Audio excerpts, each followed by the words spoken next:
사랑하는 우리 캠코 선교회 지체 여러분, 오늘 또 말씀 한 대 시간 창세기 37장 12절에서 20절 말씀 함께 살펴보려고 합니다. 먼저 말씀 한번 읽어보시고요. 그 본문 속으로 우리의 몸을 붕덩 던져봅시다.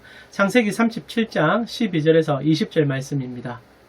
다 읽어보셨습니까? 신학 용어 중에 견인이라는 표현이 있습니다. 저와 여러분이 여러 번 교제하면서 그 언어를 설명해드렸는데, 그 단어의 뜻을 설명해드렸는데, 그래도 오해하시는 분들이 제법 되더라고요. 성도의 견인이라는 부분이죠. 견인, 어떤 뜻입니까? 많은 분들은 견인차를 생각하더라고요. 그래서 하나님께서 우리를 끌어가신다. 그것도 해석하기에 따라 맞을 수도 있지만은 원뜻은 그렇지는 않습니다. 이 견인의 뜻은 견디고 인내하다라는 뜻이죠. 1차적으로 하나님께서 우리를 참고 그리고 우리를 인내해 주심을 통하여 우리의 구원을 완성시켜 간다는 얘기이고요. 그러나 이제 보통 신학서 안에서는 이 내용을 성도의 견인이라고 다룹니다. 그래서 하나님께서 참아주심의 그 사랑에 녹아서 우리도 하나님과 함께 발맞춰서 참아 나아가는 삶. 그래서 이 땅에서 수많은 유혹 속에서도 주님을 신뢰하고 믿고 나아가는 그 상황을, 그래서 참고 인내하는 상황을 얘기하죠. 그래서 조직 신학자 중에 우리 개혁 신학에 특히 유명한 벌커플 하시는 분은 이 부분을 이렇게 묘사해 줍니다. 제가 한번 읽어드릴게요. 귀로 한번 들어보십시오. 견인은 심령 안에 시작된 신적 은혜와 사역이 지속되고 완성에 이르게 하는 신자 안에서의 성령의 지속된 사역이라 정의될 수 있습니다. 하나님께서 자신의 사역을 포기하지 않기 때문에 신자들은 끝까지 견딜 수 있게 됩니다. 핵심적인 내용 한번 다시 읽어드립니다. 하나님께서 자신의 사역을 포기하지 않기 때문에 신자들은 끝까지 견딜 수 있게 됩니다. 사역으로 얘기했지만 여러분이라고 얘기하면 돼요. 나라고 얘기하면 됩니다. 하나님이 나를 포기하지 않기 때문에 우리는 끝까지 견디면서 이 인생 여정, 고달픈 인생 여정을 살아갈 수 있다라고 얘기하는 거죠. 그래서 견인에는 두 가지 측면이 필요합니다. 첫 번째, 하나님의 전적인 참아주심, 그분의 끝없는 인애, 그 사랑 안에 우리가 녹아서 우리도 같이 발맞추어 그 사랑을 배워가는 과정. 세상이 녹록지 않잖아요. 세상이 얼마나 많은 것을 우리를 속이려고 합니까? 그 순간에도 하나님을 믿음으로, 하나님을 신뢰함으로 그분에게 한 발짝 한 발짝 나아가는.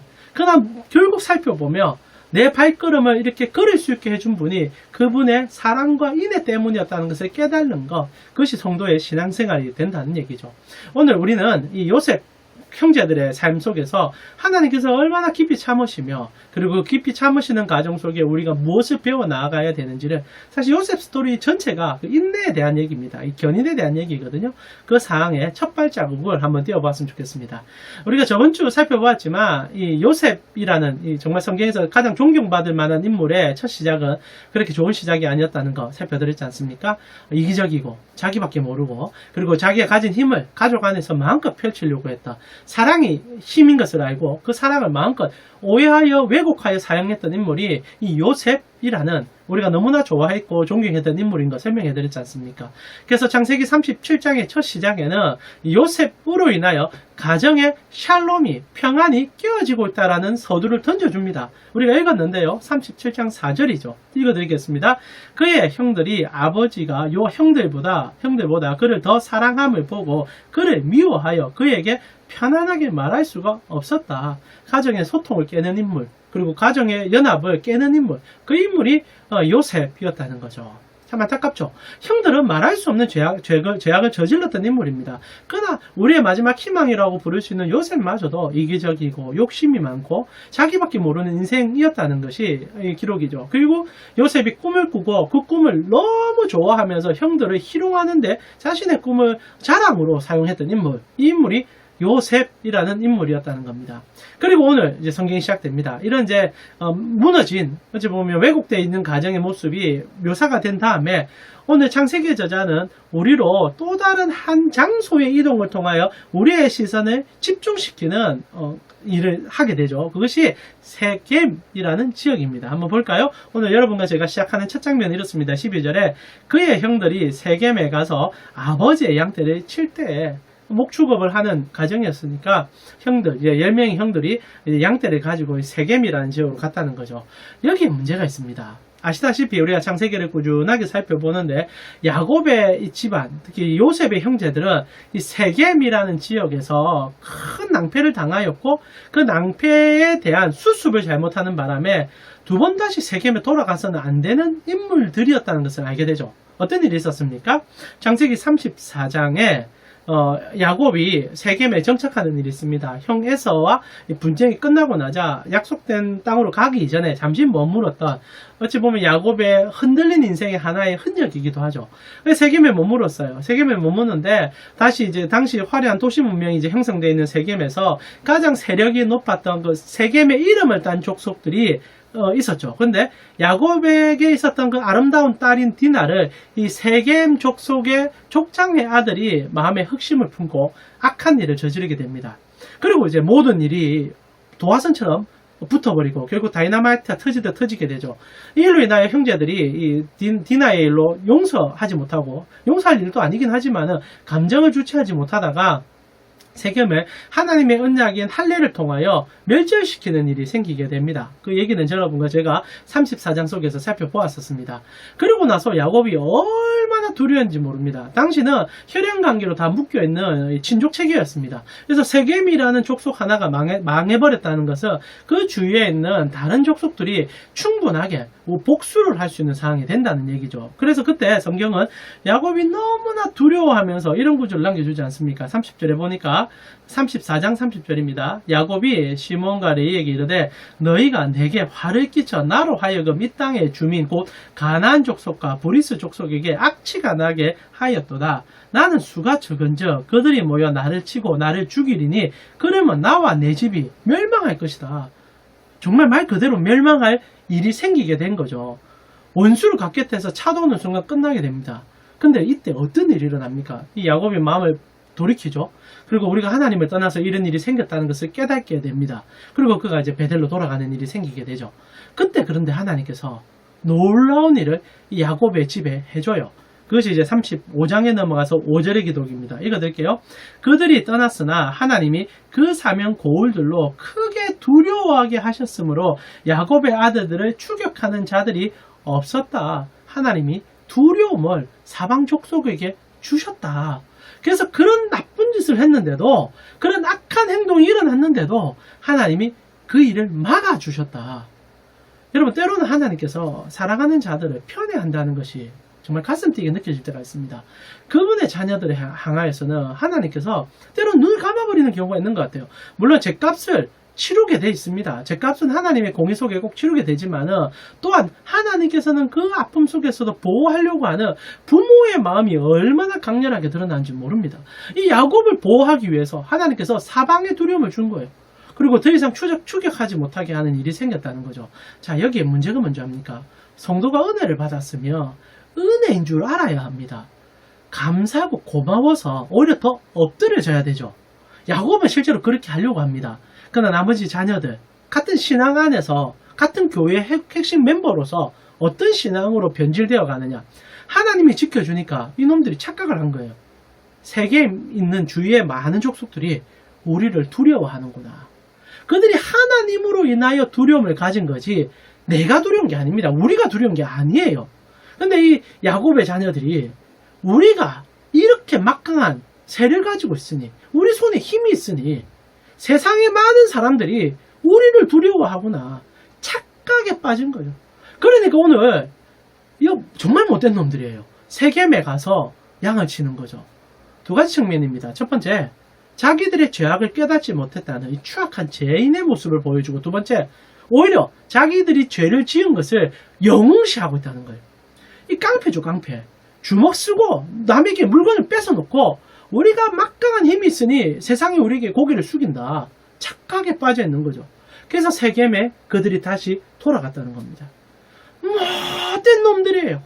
그런데 여러분 아시다시피 요셉이 꿈을 꿨을 때 그 형제들을 어떻게 표현합니까? 하늘에 별로 표현하지 않습니까? 이들이 어떻게 별입니까? 이들은 깡패요, 깡패. 몹쓸 인간들입니다. 힘만 의지하고 하나님은 자기를 위해서 그냥 무언가 주시는 분으로만 인지하는 전형적인 왜곡된 신앙인들입니다. 그런데 오늘 본문이 어떻게 진행됩니까? 이들의 악함의 끝을 이제 보여주기 시작하죠. 물론 요셉이 잘못했습니다. 형들 사이에 분쟁을 일으켰죠. 근데 형들은 그것을 어떻게 갚으려고 합니까? 죽음으로 마무리 지으려고 하는 거죠. 동생마저도. 그래서 이제 야곱이 이제 심각해진 거죠. 세겜에 갔다는 얘기는 이제 피해 복수가 일어날 수 있는 상황이고 자기 자녀들이 그렇게 죽을 수는 없는 상황이니까 빨리 이 요셉을 보내서 형들을 데려오라고 시키죠. 그냥 요셉은 아무것도 모르고 그냥 아버지 시키니까 또 기분 좋아가지고 형들을 또 어떻게 할까 생각해서 룰루룰라 찾아갑니다. 결국 어떻게 됩니까? 형들이 요셉이 오는 것을 보자마자 있는 울분이 터져 나와가죠.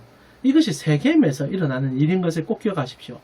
지금 야곱 집안에서 세겜은 학살과 인간의 죄악과 탐심의 끝을 보여주는 장소죠. 여기서 또다시 형제들은 죄를 저지를 생각을 하는 거죠. 피는요, 또 다른 피를 불러오는 거예요. 그래서 우리 구주 예수 그리스도만이 답입니다. 피의 사슬을 끊어주신 분이 예수님밖에 없잖아요. 자신의 몸으로 우리를 대신하여 죽어주심으로, 죄 없는 그분이 죄 있는 우리를 위하여 죽어주심으로 모든 저주와 죽음과 욕심의 사슬을 그분의 몸으로 다 끊으신 거예요. 이 세겜에 있는 형제들은 여전히 피해 복수를 하려고 하는 겁니다. 칼을 가는 거죠. 동생일지라도 우리 마음에 들지 않으면 죽이리라. 어떻게 됩니까? 18절에 요셉이 그들에게 가까이 오기 전에 그들이 요셉을 멀리서 보고 계획을 짜기 시작하죠. 내가 동생을 죽이리라. 그리고 어떻게 합니까? 그러면서 20절 이 말이 참 중요한데요. 제가 읽어드릴게요. 자, 그를 죽여 한 구덩이에 던지고 우리가 말하기를 악한 짐승이 그를 잡아먹었다 하자. 거짓말하자. 그러면서 이런 얘기를 해요. 그의 꿈이 어떻게 되는지를 우리가 볼 것이다. 우리가 뭐 너에게 절한다고? 그리고 우리가 너에게 뭐 엎드린다고? 그 꿈이 이루어질 줄 아느냐? 내가 너를 죽여버림을 통하여 아예 꿈을 없애버리겠다. 문제는 원래 형들은 이게 요셉의 꿈으로만 이해할 수 있겠지만 이게 하나님 주신 꿈 아닙니까? 자, 이제부터 하나님의 견인이 시작됩니다. 하나님이 주신 그 꿈으로 인하여 하나님은 이 야곱 집안에 일어나고 있는 요셉의 형제들에 일어나는 모든 일을 인내하시고 참기 시작하시죠. 하나님은요, 사랑하는 자녀에게 끝까지 참으심으로 그 사랑을 보여주죠. 그 사랑의 끝판왕이 어딥니까? 예수 그리스도 아니십니까? 모든 것을 견디고 인내하심으로 우리 모든 죄악을 그의 몸으로 담당하신 그 사랑, 오늘 그 사랑의 끝자락이 나타나기 시작하는 거죠.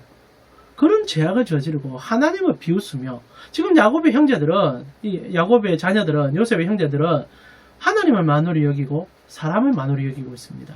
오직 자기밖에 없는 인물이죠. 근데 하나님이요, 참으세요. 참으세요.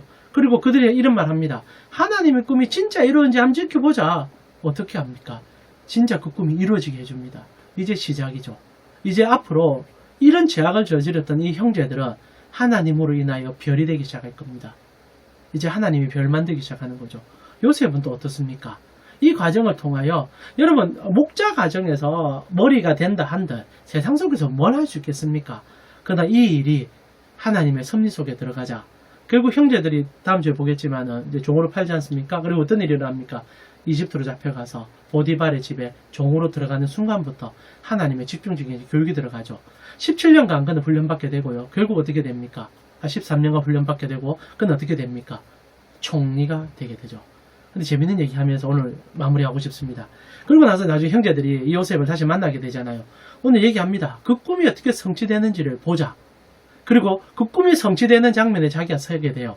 하나님의 계획은 허투루짐이 없습니다. 결국 이루어집니다. 그러나 이루어지되 무엇이 있는지를 꼭 기억하십시오. 사랑과 참음이 있으시다는 거예요. 누구를 위한? 여러분과 우리 모두를 위한 하나님의 자녀를 향한 그의 참으심이 있다는 거죠. 그리고 마지막 이제 요셉이 이제 총리가 되었을 때 그들이 여러 가지 상황 속에서 동생을 만나게 되죠. 그때 이제 이런 얘기합니다. 50장 15절인데요. 이제 야곱이 이제 죽기 전에 요셉의 형들이 이제 야곱이 죽고 난 다음에 형제들이 이제 요셉에게 너무 잘못했으니까 이제 한 번만 용서해달라고, 아버지 살아계실 때 우리 용서해줬겠지만 다시 한 번만 더 우리를 용서해주면 안 되겠냐고 정말 사정하러 옵니다. 그때 요셉이 이런 얘기를 해요. 한번 들어보세요. 15절입니다. 50장 15절. 요셉의 형제들이 그들이 아버지가 죽었음을 보고 말하되 요셉이 혹시 우리를 미워하여 우리가 그에게 행한 모든 악을 다 갚지 아니할까. 그러자 19절에 요셉이 그들에게 이르되 두려워하지 마십시오. 내가 하나님을 대신하겠습니까? 당신들은 나를 해하려고 하였으나 하나님은 그것을 선으로 바꾸사 오늘같이 많은 백성의 생명을 구원하게 하시려고 해주셨습니다. 하나님의 참으심이 여러분도 살렸고 나도 살렸습니다. 그리고 하는 얘기가 뭡니까?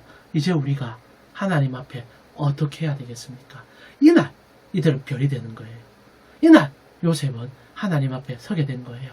사랑하는 우리 캔고 선교의 지체 여러분, 하나님이 우리를 참아주시기에 오늘 이 시간에도 우리가 말씀 들을 수 있는 겁니다. 얼마나 감사합니까? 그리고 다시 한번 우리를 세워주시고 결국 온 세상 속에서 하나님의 영광을 드러나기 위하여 우리를 사용하는 그 자리까지 가게 된다는 것 아니겠습니까? 하나님의 참아주심이 여러분에게 힘이 되었으면 좋겠어요. 오늘 요셉의 형제처럼 비아냥거리가 아닙니다. 내 용거리가 아니에요. 오히려 엎드리고 쓰러지고 감사하면서 주께 나아가면 주님의 놀라움을 여러분의 삶 속에서 캠코 안에서 보게 되실 것입니다. 이번 한 주도 수고하셨고요. 하나님의 그 사랑에 겹겹이 둘러싸여서 그 은혜로 회복되어져가는 여러분 되기를 기도합니다.